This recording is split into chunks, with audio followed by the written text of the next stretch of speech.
இங்கிலாந்து அணியோடு சேர்த்து ஒட்டுமொத்த உலக நாடுகளையும் கதிகலங்க வைத்த நடராஜன் கடைசி ஓவரிலும் சூப்பர் ஓவரிலும் சேர்த்து ஒரு ரன் கூட கொடுக்காமல் மெய்டன் ஓவராக வீசிய நடராஜன். மிரண்டு போன கிரிக்கெட் உலகம்.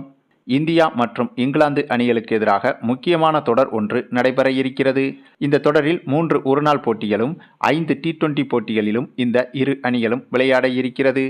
இதில் முதலில் T20 போட்டிகள் தான் தொடங்க இருக்கிறது. அதற்காக இப்போதே இந்த இரு அணி வீரர்களும் வார்ம் அப் போட்டிகளில் பங்கேற்று வருகின்றனர். மேலும் இந்த தொடரில் இந்திய அணி சார்பில் முக்கியமான வீரர்களுக்கு ஓய்வு கொடுக்கப்படவும் இருக்கிறது. அதனால் சூரியகுமார் யாதவ் தலைமையிலான இளம் வீரர்கள் படைதான் இங்கிலாந்து அணிக்கு எதிராக களமிறங்க உள்ளது. அதிலும் குறிப்பாக நம்ம ருத்ராஜ் கெய்க்வாட், வருண் சக்கரவர்த்தி, நடராஜன், சிவம் தூபே உள்ளிட்ட வீரர்கள் இந்த தொடரில் விளையாடுவது கிட்டத்தட்ட உறுதியாகிவிட்டது. அதை உறுதி செய்யும் வகையில் இந்த இங்கிலாந்துக்கு எதிரான வார்ம் அப் போட்டிகளில் இத்தகைய வீரர்கள் தற்போது பங்கேற்று விளையாடி வருகின்றனர். மேலும் ரோஹித் சர்மா தலைமையிலான இந்திய அணியை விட 10 மடங்கு சிறப்பாக விளையாடி வருகிறது சூரியகுமார் யாதவ் தலைமையிலான இந்திய அணி. ஆமாங்க, அதற்கு காரணம் ஏற்கனவே சூரியகுமார் யாதவ் T20 அணிக்கு கேப்டனாக ஆனதிலிருந்து இந்திய அணி சிறப்பாகவே செயல்பட்டு வருகிறது. இப்போது அதே ஃபார்மை இந்த இங்கிலாந்துக்கு எதிரான தொடரிலும் வெளிப்படுத்தி வருகிறது. ஏன் அப்படின்னா, சமீபத்தில் இந்த இரு அணிகளும் ஒரு சில வார்ம் அப் போட்டிகளில் விளையாடி வந்தது. அப்படியாக விளையாடிய அனைத்து போட்டிகளிலும் இந்திய அணி ஓரளவுக்கு எளிதாகவே இங்கிலாந்து அணியை வீழ்த்தியிருந்தது. ஆனால் கடைசியாக நடைபெற்ற ஒரு வார்ம் அப் மேட்சில் நம்ம இந்திய அணிக்கு கடும் சவாலை கொடுத்திருந்தது இங்கிலாந்து அணி.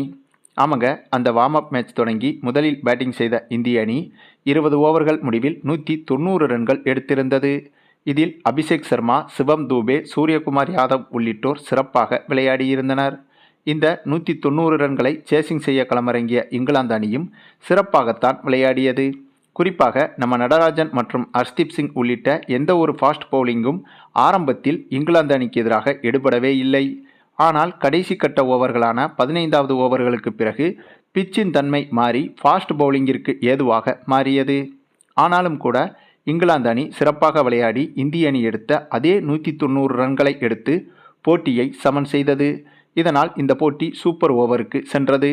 அந்த சூப்பர் ஓவரில் பந்து வீசியதோ நம்ம நடராஜன் தாங்க. அப்போ தாங்க அந்த உலக அதிசயமும் நடந்தது. ஏன்னா, நடராஜன் வீசிய அந்த சூப்பர் ஓவரில் 2 விக்கெட்டுகளை வீழ்த்தியது மட்டுமில்லாமல் அந்த ஓவரில் ஒரு ரன் கூட கொடுக்காமல் மிரட்டலாக வீசியிருந்தார் நடராஜன். இதனால் நடராஜனின் இந்த ஒரு சம்பவம் என்பது தற்போது உலக அளவில் பேசுபொருளாக மாறியிருக்கிறது. ICCயே தானாக முன்வந்து நடராஜனுக்கு பாராட்டுக்களையும் தெரிவித்து வருகிறது. மேலும் இந்த போட்டியின் சூப்பர் ஓவரில் பேட்டிங் செய்ய களமிறங்கிய இந்திய அணி முதல் பந்திலேயே பவுண்டரி எடுத்து இந்த போட்டியிலும் வெற்றி பெற்றது. சரி, நீங்கள் சொல்லுங்கள், நம்ம நடராஜனின் இத்தகைய சிறப்பான பெர்ஃபார்மன்ஸ்களை பற்றி உங்களுடைய கருத்துக்களையும் கமெண்டில் தெரிவிங்க. மேலும் இந்த வீடியோ பிடிச்சிருந்தா லைக் பண்ணுங்கள், மற்ற அனைவருக்கும் ஷேர் பண்ணுங்கள். மறக்காமல் நம்ம சேனலை சப்ஸ்கிரைப் பண்ணுங்கள்.